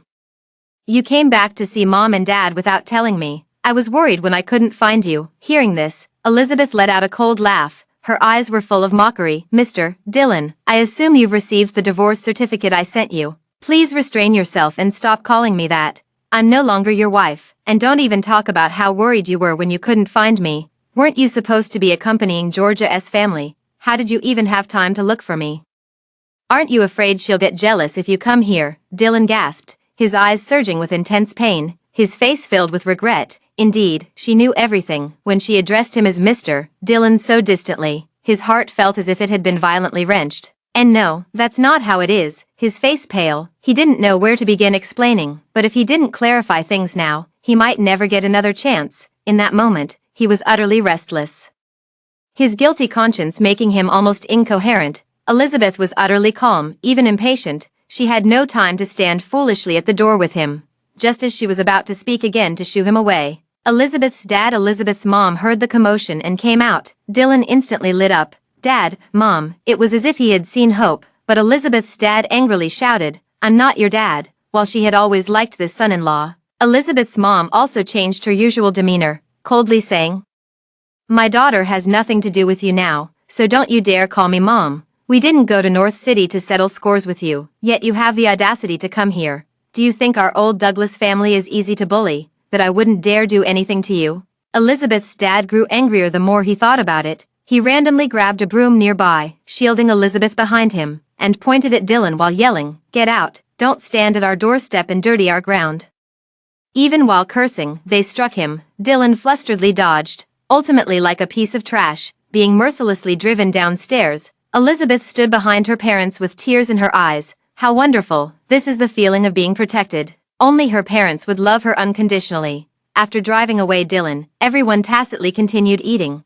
Her parents didn't ask what had happened, and she didn't want to reopen those wounds. The family of three finished their meal, then ate fruit and watched TV together, discussing the characters and plot as if nothing had just happened. Elizabeth nestled in her mother's arms, eating fruit fed by her father. It was this very atmosphere of happiness that quietly soothed her wounds. After watching for a while, she went back to her room first. She had just secured Julian's investment and had a lot of work to handle. Tomorrow, she would also need to take people on a company tour and listen in on her upcoming arrangements. Now she didn't dare slack off in the slightest. Fired up with adrenaline, she was determined to achieve something remarkable as soon as possible. Meanwhile, Dylan hadn't left yet. He stood downstairs, the faint sounds of laughter coming through the window, piercing his heart deeply. In the past, every time he accompanied Elizabeth back to her parents' home, before the car had even come to a complete stop, her parents would already be standing downstairs, joyfully welcoming his arrival. But now he had been kicked out. Even the heavens seemed to disapprove, as a dull thunderclap echoed through the night sky, followed by a torrential downpour that drenched him from head to toe. Dylan didn't run for shelter from the rain. Instead, he remained standing there, soaked for a long time, too afraid to go back inside yet unwilling to leave. He gazed greedily at Elizabeth's room, wanting to watch over her until the lights went out, but unexpectedly, she appeared the next second. About to close the window, Elizabeth's hand paused briefly, but then she shut the window without hesitation. She couldn't even be bothered to spare him a glance. Dylan's heart was wrenched with pain as he stood in the rain, unable to calm down for a long time. The next day, Elizabeth went out early in the morning. No sooner had she stepped out the door than Dylan, lying in the car, woke up and immediately opened the car door, calling out in a hoarse voice to the retreating figure, "Wife." Just from the sound of his voice, it was clear he wasn't feeling well. He never left last night because he wanted to explain things to Elizabeth in person and seek her forgiveness as soon as possible, so he spent the night in the car. He caught a cold after getting drenched in the rain and catching a chill. Just as he was about to step out of the car, his feet hadn't even touched the ground when a wave of dizziness washed over him, nearly making him lose his balance. Hearing the sound, Elizabeth paused mid-step. Upon taking a closer look and realizing the person hadn't left, a surge of anger suddenly rose within. Just as I was about to shoo them away again, a gentle voice sounded from behind Elizabeth. It was Julian who had arrived, but why would he come here? Elizabeth was somewhat surprised. Without bothering with Dylan, she turned and walked toward Julian. Mr. Julian, what brings you here? The man leaned against the car hood, relaxed and casual. Unlike the sharpness of the previous 2 days, as you approached, you could catch the scent of sandalwood on him, blending into the morning air, making it exceptionally soothing. Julian stood up and said with a smile. Didn't you invite me to visit the company? I happened to pass by this way and thought I'd pick you up to go together. After speaking, he walked to the passenger side and opened the door. Just passing by, that excuse was barely believable. But how did he even know her home address? Elizabeth was puzzled but didn't dare to ask further. After all, Mr. Julian didn't seem to mind the trouble, so why not take the free ride? Then I'll trouble Mr. Julian with it. She nodded without refusing. Completely forgetting about Dylan, the person watching from behind felt both hurt and jealous. Dylan stepped forward and stopped her. With a wary expression, he looked at Julian and said, Mr. Julian, we haven't interacted much before, but now I've witnessed your cunning firsthand. You used a media campaign to buy up shares at rock-bottom prices, taking over the company I founded, and now you're here eyeing my wife. Is this the so-called Lennon family's way of doing things? He was a man too. And no one understands men better than men themselves. Julian is famously known as the Ice King and has always kept his distance from women. If it weren't for his affection, there's no way he would go out of his way to pick up a woman.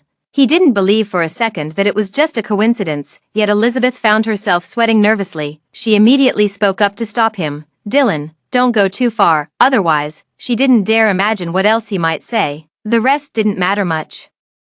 But it couldn't affect her work, yet Julian wasn't angered. Instead, he scoffed. Wife, what right do you have to call her that now? These words instantly enraged Dylan. Without a word, he threw a punch directly at Julian's face to vent the frustration of the past few days. Julian was completely caught off guard. He staggered back a few steps, a trickle of blood immediately seeping from the corner of his mouth, yet his eyes gleamed with triumph. And of all people, it had to be Dylan who witnessed it. In an instant, the fury in his chest burned even fiercer. He took several steps forward, ready to strike again when Elizabeth resolutely stepped between them and slapped him across the face. Slap. The sound of the slap was sharp and piercing. Elizabeth was so angry her chest heaved as she shouted at him. Dylan, what's gotten into you this early in the morning? Dylan froze on the spot, then he looked up in disbelief. His eyes filled with hurt as he stared at Elizabeth, trembling as he spoke. Wife, I'm not your wife. Before he could finish, Elizabeth cut him off. If you harass me again, I'll call the police. With that, she helped Julian up, and the two got into the car one after another before driving straight away, not even sparing him another glance. Watching the car drive into the distance, Dylan felt a crack in his heart, tearing him apart with pain. So this is what being ignored feels like. Inside the car, the two fell into silence. Elizabeth sat in the passenger seat, nervously picking at her nails, her heart filled with unease. Just yesterday, they had signed the contract, and today Julian had taken a slap from her ex-husband. It was like suffering a setback before even starting, making her wonder how she could continue to operate in City Inn. Her mind was preoccupied with thoughts of how to make amends. Suddenly, she stopped the car. Mr. Julian, wait for me a moment. I'll be right back. After getting out of the car, she ran into a pharmacy. In less than 5 minutes, she returned to the car carrying a bag of medicine. Gazing sincerely at Julian, she said, Mr. Julian, let me help you treat your wounds. After speaking, she took out the iodine from the bag, then she dipped a cotton swab into it a few times, proactively moved closer to the person in the driver's seat, and gently wiped the corner of his mouth. While wiping, he apologized. I'm really sorry you got dragged into this for no reason. Please don't take what he said to heart. He just hasn't come to terms with the divorce yet. Lashing out at everyone and seeing you as an imaginary rival, I apologize on his behalf. At this moment, their bodies were very close to each other. Julian stared at her red lips, his heart pounding restlessly, his Adam's apple involuntarily bobbing. Will you get back together with him? Hearing this, Elizabeth paused and looked up. Their eyes met for a brief moment, and an inexplicable warmth filled the car. She immediately averted her gaze. Blushing, she replied, Of course not. She then pretended to tidy her things, trying to hide her nervousness. Hearing this, Julian smiled, adjusted his posture, and gripping the steering wheel said, "If that's the case, then there's no need for you to apologize on his behalf." This statement Elizabeth didn't quite understand. What does apologizing have to do with whether she remarries or not? Just then, the person beside her added, "Besides, he wasn't entirely wrong either." The car started up again and headed to the company. Along the way, Elizabeth kept pondering his words. Why did he say Dylan wasn't talking nonsense? If he wasn't talking nonsense, then did that mean Julian was actually coveting her? At this thought, she immediately stopped her speculation. This is absolutely impossible. Who is he? The heir of the top aristocratic family in South City, while she is at best a hardworking but divorced independent woman. Soon, the two arrived at Douglas's company. Elizabeth gave him a brief tour. This time, she wanted to expand the company's scale. Elizabeth's dad had competitive products and technology, but they lacked innovation. That's why Elizabeth had the idea for reform.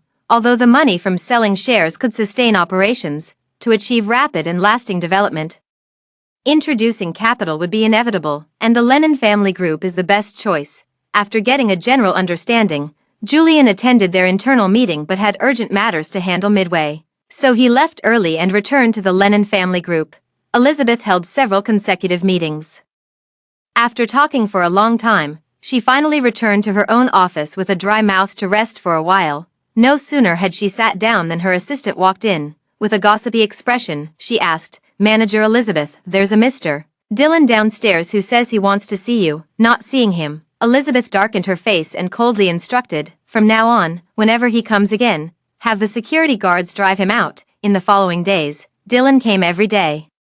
But each time he reached the building's entrance, he was stopped, and even ended up on the security room's blacklist. In the end, he wasn't even allowed to enter her residential community. Dylan kept hitting walls everywhere, and he didn't show up in the following days. Elizabeth thought he had retreated in the face of difficulties. But on this day, after working overtime, when she went down to the parking lot, she saw him again, and he even knocked her out. She was kidnapped by Dylan. When she woke up, she was in a large villa. Dylan kept her confined in the room. Though her hands and feet weren't bound, there was no way for her to escape unless she jumped from the balcony. Finally, she gave up struggling and slumped onto the edge of the bed. Dylan walked in carrying a tray of food, crouched down in front of her, and said softly, "Honey, you must be hungry. I had the kitchen prepare your favorite dishes." He spoke while arranging the bowls and chopsticks. Elizabeth lifted her gaze, but her eyes were filled with coldness. With a single motion, he overturned the meal, angrily saying, "You tied me up and brought me here. Do you intend to keep me as a pet?" She never expected him to go this mad. Dylan looked at the mess on the floor, choked up as he opened his mouth, and hoarsely said, "I didn't mean to kidnap you. I just wanted to see you, but you kept avoiding me. I had no choice but to resort to this. I just wanted to talk to you properly." Talk? What is there to talk about? Elizabeth's fingers trembled slightly as she struggled to compose herself before speaking. "Should we discuss why you fell for Georgia, or how you both conspired to hurt me?" The mere thought of it made her whole body shake. Dylan stood frozen in place, his bloodshot eyes filled with agony and remorse. "No," he said in a hoarse voice, as if suppressing countless emotions. "I don't like her. I just couldn't control my desires at the time. It was only later that I found out she had done so many things behind my back to hurt you. I've already made her pay the price. I'm sorry for making you suffer." Hearing this, Elizabeth curled her lips into a cold smile. All the past grievances and pain were brushed aside so lightly by him, even letting Georgia bear the blame alone while he absolved himself completely. She raised her eyes, her gaze filled with mockery. "So what? Do you think saying you didn't know can erase all the suffering I've endured this past month?" Dylan swallowed hard, his voice so low it was almost pleading. "I'm sorry, my love. I'll spend the rest of my life making it up to you." He knelt on the ground like a devout believer, seeking Elizabeth's forgiveness. "Making it up?" Elizabeth curled her lips in a sarcastic smile. "Dylan, do you remember how you treated me time and again for Georgia's sake?" Dylan froze completely, her words sharp as knives, carved into his heart one by one. "At that dinner, you firmly believed I had Georgia sexually harassed, and after it ended, you had someone teach me a lesson. At the annual party, to vent her anger, you not only threw my family heirloom necklace into the sea but also forcibly dragged me to apologize to her, causing me to fall from a building and nearly die. During the confidential leak incident, to protect her, you didn't hesitate to push me out to take the blame, leaving me to spend 3 days in detention, living like neither human nor ghost." during the kidnapping, you believed her slander and firmly insisted I was the mastermind, strapping me to the operating table without anesthesia, cutting me 99 times. With every word she spoke, Dylan relived the memories in his mind, his face growing paler by the second. But Elizabeth didn't stop there. Instead, she lifted her skirt, revealing the large, gruesome scar on her thigh. It was absolutely horrifying. Dylan collapsed to the ground, reaching out as if to touch it, but withdrew his hand halfway. Then he clenched his fists and pounded them against the marble floor, blow after blow, until the backs of his hands were a bloody mess. Yet it was nothing compared to the pain in his heart. I'm sorry. His voice was hoarse, his eyes red-rimmed. Honey, please, give me one more chance, he spoke rapidly, as if afraid of being interrupted. I'll repay you bit by bit for all the suffering you've endured. When your anger subsides, can we start over? Elizabeth watched his agony with cold eyes. Just as the words of refusal were about to leave his lips, Dylan picked up a fruit knife nearby and, without a moment's hesitation, plunged it straight into his own thigh. The knife was pulled out, blood splattering all over the floor. Then came the second stab, the third, with each swift and decisive motion. He repeated the act as if impervious to pain, yet the cold sweat on his forehead dripped increasingly, his face turning a terrifying shade of pale. Enough, Elizabeth roared, stopping him in his tracks. She was genuinely frightened.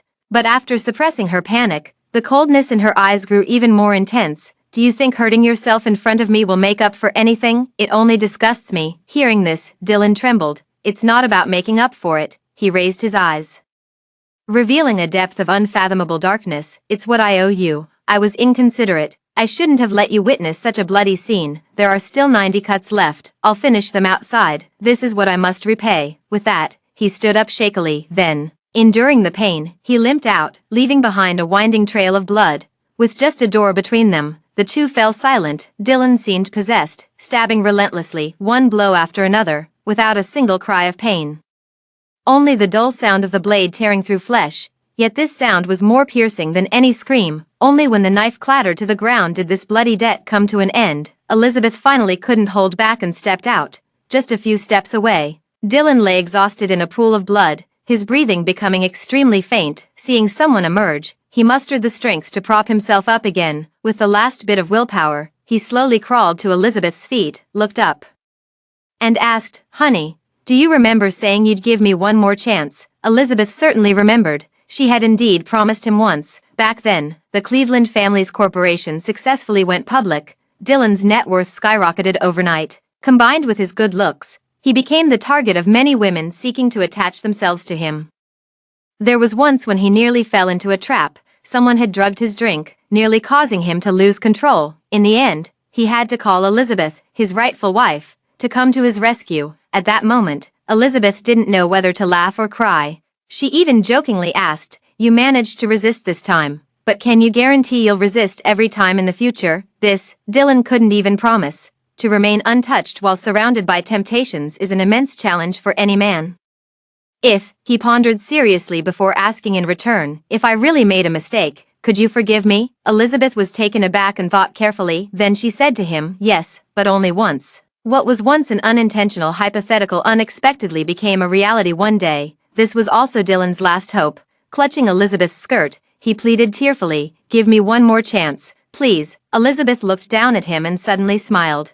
Perhaps this was fate. It wasn't that she didn't want to give him this chance, it was that she had already given it, and it was given in the previous life, in her past life. She didn't choose divorce but instead sent Georgia away because she remembered this promise and believed Dylan was just momentarily confused. Little did she know, he had truly changed his heart. And the chance she had promised ultimately became the spark that led to her family's ruin. Now, what face does he have left to bring it up again? None. Elizabeth took 2 steps back and sneered, "You've already wasted your chance. There's no possibility for us anymore." Those words were like the final straw. It seemed light, yet it landed heavily on Dylan's chest, pressing down so hard he could barely breathe. "Impossible," he whispered in agony. Suddenly, a metallic taste of blood rose in his throat, and he vomited a mouthful of blood before collapsing unconscious. The doctor stationed at the villa rushed over. They quickly lifted him onto a stretcher and took him to the temporary emergency room, where he was successfully revived. Elizabeth wanted to seize the opportunity to leave, but as soon as she stepped out the door, she was escorted back to her room by the bodyguards stationed in the courtyard. forced to wait obediently for him to wake up. She was like a caged bird, watching the days and nights alternate outside the window, yet unable to fly out even a little. It wasn't until the night of the third day, someone burst into her dreams shouting, "Elizabeth, wake up, I'll take you out." The voice sounded like Julian. Elizabeth thought she was dreaming, but when she groggily opened her eyes, she realized, this is not a dream. The person standing by the bed is Julian. She rubbed her eyes and asked excitedly, "Mr. Julian, how is it you? What brings you here?" "Of course, I'm here to take you away," seeing her dazed expression. Julian felt most of his worries melt away and couldn't resist teasing her. "What, don't want me here? I'll leave right now then." With that, he actually turned to leave. Panicking, Elizabeth stood up to grab his arm, explaining, "No, don't leave me behind. I do want you here. I was just still half asleep earlier." Julian burst out laughing. Then he took her hand and said dotingly, "All right, I won't leave you behind. I promised your parents I'd bring you back safely. The guards in the yard will be changing shifts soon, and will take that opportunity to go down from the balcony." He had originally planned to storm in with his men, but unsure of Elizabeth's condition and afraid that a conflict might harm her, he resorted to sneaking in alone. Once she was safe, he would settle the score with Dylan. Elizabeth nodded. For some reason, though they had just met, Julian gave her a strong sense of security. Sure enough, 5 minutes later, the guards changed shifts. The two arrived at the balcony. Julian had just fastened the rope around Elizabeth when a voice sounded from behind. "Mr. Julian, why not say hello since you're already here?" Elizabeth stiffened and let out a sigh. Turning around, she saw Dylan standing behind her, his eyes filled with sorrow as he gazed at her. "Elizabeth, does staying by my side cause you so much pain?" He had originally planned to let her go tomorrow, but just now, a bodyguard came to ask for instructions, saying they had seen someone sneak into Elizabeth's room and whether they could enter to investigate. Hearing this, he immediately panicked. Enduring the pain, he rushed over, fearing that a thief had broken in, putting Elizabeth in danger. But who would have thought it was Julian? Why is it him again? Dylan was provoked by him into a competitive spirit, wanting to make one final bet. Yes, it's agonizing. Elizabeth showed no mercy whatsoever. This relationship had long been ruined, and she no longer wanted to drag it out, continuing to be entangled like this. But these words were like a sharp blade, deeply piercing Dylan's heart, the pain so intense it was suffocating. What about him? He forced a bitter smile, pointing at Elizabeth's side where Julian stood, and asked, "Have you fallen for him?" As soon as the words were spoken, both of them froze. Julian looked down at Elizabeth, secretly awaiting her answer in his heart. But Elizabeth fell silent. Did she like him? At most, it was just a slight fondness. After all, he's not only handsome but also possesses abilities and refinement superior to other men, so it's normal to have a favorable impression. But she couldn't answer truthfully. Since Dylan cares so much, she might as well take this opportunity to make him give up. But she couldn't outright use Julian. "Who I like is none of your business." Elizabeth looked at him coldly and said, "I have nothing to do with you anymore. You have no right to interfere with whom I like or whom I marry in the future." The answer was ambiguous, neither confirming nor denying any feelings, but in Dylan's eyes, he was convinced she was defending Julian. "I insist on interfering." He angrily smashed the vase beside him. The bodyguards outside rushed in, and several of them knocked Julian to the ground. Elizabeth tried to stop them but was held back by him. "Do you really like him that much?" Dylan's eyes were filled with intense pain, yet within that pain lingered a trace of unwillingness. "If one of us must die, who would you choose?" "What do you mean?" Elizabeth had barely finished asking when he walked over and grabbed Julian, and the two of them stepped onto the stone railing. "This means," she understood instantly. Elizabeth's pupils constricted sharply. "Are you insane? Are you trying to threaten me with Julian's life?" "No," he chuckled lightly, "it's both our lives. I just want to gamble, to bet, whether there's even a tiny place for me in your heart." She stared at him intently, her chest heaving violently. She was so angry she almost laughed. "Dylan, I don't want to play this game with you. If Julian gets so much as a scratch, do you really think you can walk out of South City alive? It doesn't matter anymore." Dylan laughed in the wind, murmuring, "If you weren't here, I wouldn't want to live either." As he finished speaking, he pulled Julian and fell backward. "No." Elizabeth's heart leaped into her throat. She rushed forward and grabbed Julian's hand just in time, pulling herself up with his strength. But Dylan fell onto the first floor. Elizabeth looked down, her nails digging deep into her palms. She watched as he lay in a pool of blood, watched his pupils gradually dilate, watched him being carried away, yet her heart remained utterly unmoved. 3 months later, at the celebration banquet, Elizabeth's company successfully developed a new product, which topped the sales charts within a month. Everyone in the circle is saying Elizabeth is a dark horse, and she was handpicked by Julian. Congratulations. Julian walked over to Elizabeth, clinked his glass against hers, took a sip, and then added, his condition isn't good. Elizabeth's hand holding the glass trembled. Last time he broke his leg, the doctor said if he cooperated with the treatment and did more rehabilitation exercises, the chances of a full recovery were quite high. But Julian gazed at her. Not only did he refuse to cooperate, but he also drank heavily every day. There were a few times when he nearly didn't wake up from alcohol poisoning. Recently, he was diagnosed with mental issues and might have to be sent to a psychiatric hospital. Do you want to go see him? Upon hearing this, Elizabeth remained silent for a long time. Finally, she smiled and said, no, this is his life lesson, and he should face it himself. As for hers, she had already turned in the paper long ago, and it's a perfect score paper.